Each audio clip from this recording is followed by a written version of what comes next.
We were quite involved in this when it first came out 2-3 years ago. It's a natural based wax and it's biodegradable.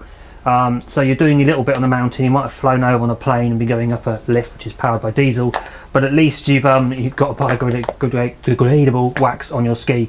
Comes in several versions and several types. You've got a wax bar, you've got a liquid buff on with a polish off, you have a paste where again you polish it on like a shoe polish and then rub it off with some clean cloth, or you even have a deodorant style, so it's a deodorant stick style wax with a buffer on top to polish it out. So loads of different ways for easy transport. I mean, this is ideal, you can put this almost in your wash bag, but do declare it at the airport. This is ideal for quick top-ups. This is for slightly waiting a little longer, so apply it at the end of the day, and then this is your classic wax here in a 150 gram bar. When this stuff first came out, we were a little hesitant and resistant about it. It didn't go on very well, it chipped off.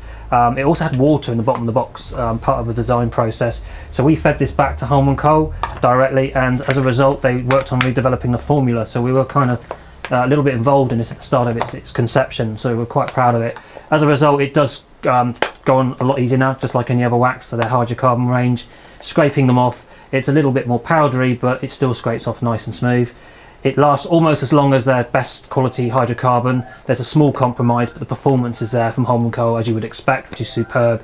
When you're using this wax, it's an all conditions wax. I wouldn't use it on the hardest conditions like Canada, but certainly for Europe it's fine. And it tells you to use a temperature of 120 to 130 using a proper ski waxing iron, please.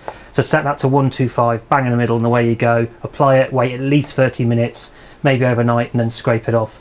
So an ideal dressing wax or treatment wax before you go out and head on the mountain, or midweek wax. I would say this is great if you've got an iron. If you can't afford an iron, you could possibly look at any of these three here. All of them have their strengths and weaknesses. This is a little messier but better to apply. This is a bit more cumbersome to carry around but gives you the buffer on the end, and as does this. So these two, it's hard or liquid. So plenty of versions for you to pick from if you're feeling environmentally friendly. That's the Holmenkol Natural Wax Range.